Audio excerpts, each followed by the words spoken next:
நம்ம உடம்பு சரியில்லையா? அப்படியே சரியில்லைனாலும் உங்ககிட்ட சொல்லி என்ன யூஸ் ஆக போகுது? சும்மா இரிட்டேட் பண்ணிட்டு. இப்போ எதுக்குடா இவ்ளோ டென்ஷன் ஆகுற? அப்பா நெக்ஸ்ட் வீக் என் பர்த்டே வருது. ஆமா ஞாபகம் இருக்கு. ஞாபகம் இருக்கா? அப்பா எனக்கு பர்த்டே gift ஐபோன் 16 ப்ரோ வேணும்னு கேட்டேன். போன மாசம் தானடா உனக்கு புது போன் வாங்கி கொடுத்தேன். அப்பா அந்த டப்பா போன் வச்சு நான் என்னப்பா பண்ண முடியும்? அந்த டப்பா போனே 15000 ரூபாடா. எனக்கு தெரியாதப்பா. எனக்கு ஐபோன் 16 ப்ரோ வேணும் 1.5 லட்சம் ரூபாயில. என்னடா சொல்ற? 1.5 லட்சம் ரூபாய் கொடுத்து வாங்குற போனே நீ பேசதானே போற? ஐயோ அப்பா அந்த டப்பா போன் வச்சு என்னால ஒண்ணுமே பண்ண முடியலப்பா. காலேஜ்ல எல்லாரும் என்ன பார்த்து சிரிக்கிறாங்க. அவங்க முன்னாடி என்னால இந்த போனை எடுக்க கூட முடியல. எல்லாரும் ராயலா ஹை கிளாஸா இருக்காங்க. நான் மட்டும் எப்படி இவ்வளவு சிம்பிளான போன் யூஸ் பண்ண முடியும்? அப்பாக்கு இருக்கிற வசதிக்கு இவ்வளவுதான்டா என்னால செய்ய முடியும். ஒண்ணும் இல்ல. நீங்க அப்புறம் எதுக்குப்பா இவ்வளவு பெரிய காலேஜ்ல அட்மிஷன் கொடுத்தீங்க? ச்சே, முன்ன பின்ன காலேஜ் போயிருந்தா தானே தெரியும். படிக்காதவங்க கிட்ட என்ன பத்தி சொன்னா என்ன புரிய போகுது? இனி ஐபோன் வாங்கி கொடுத்தாதான் நான் சாப்பிடவும் வருவேன், காலேஜ்க்கு போவேன். இல்லன்னா போக மாட்டேன். சரிம்மா, அப்பா ட்ரை பண்றேன். இப்ப நீ சாப்பிட வாடா. அப்பாக்கு ரொம்ப பசிக்குதுடா. நீ இல்லாம அப்பா எப்ப சாப்பிட்டுருக்கேன்? ப்ளீஸ்டா வாடா. இப்படிதான் ட்ரை பண்றேன்னு எதுவுமே வாங்கி கொடுத்தது கிடையாது. இந்த முறை ஐபோன் வாங்கி கொடுத்தாதான் நான் சாப்பிட வருவேன், இல்லன்னா வர மாட்டேன்.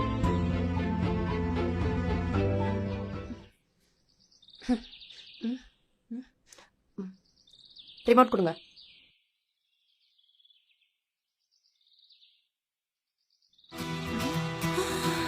அப்பா ஐபோன் எனக்கா? தேங்க் யூ பா.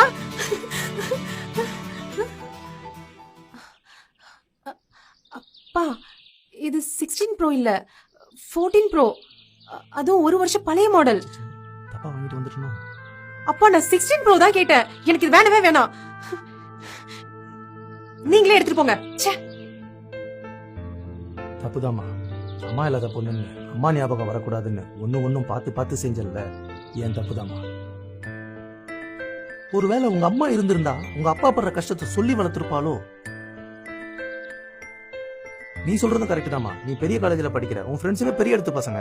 ஆனா உங்க அப்பா ஒரு சாதாரண இன்டர்நெட் சென்டர் வச்சு நடத்துறவருமா. அவருக்கு 1.5 லட்சம் ரூபாங்கிறது உன் காலேஜ் ஃபீஸ்மா. சொந்தக்காரங்க ஃப்ரெண்ட்ஸுங்க எல்லாரும் சொன்னாங்க, இவ்வளவு பெரிய காலேஜ்ல சேர்த்து படிக்க வைக்காத, ரொம்ப கஷ்டப்படுவேன்னு. ஆனா நான் என்ன தெரியுமா சொன்னேன்?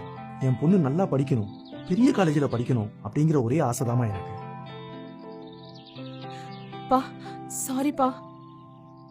இல்லம்மா, நீ சின்ன பொண்ணு, உன் கூட இருக்கிற பசங்க வச்சிருக்கிறதுனால நீ கேக்குற, அவ்வளவுதான். ஆனா ஒண்ணுமா, கோச்சிக்கிட்டு சாப்பிடாம மட்டும் இருந்துராத. அப்பாவால தாங்க முடியாது. அப்பா இனிமே அப்படி பண்ண மாட்டேப்பா. என்ன மன்னிச்சிருங்கப்பா. எனக்கு இந்த போனே ஓகேப்பா. இனிமே நான் எந்த போனை கிட்ட உங்களை டார்ச்சர் பண்ண மாட்டேன். சாரிப்பா. இனிமே நீங்க சொல்றபடி நான் கேக்குறேன். சரிம்மா.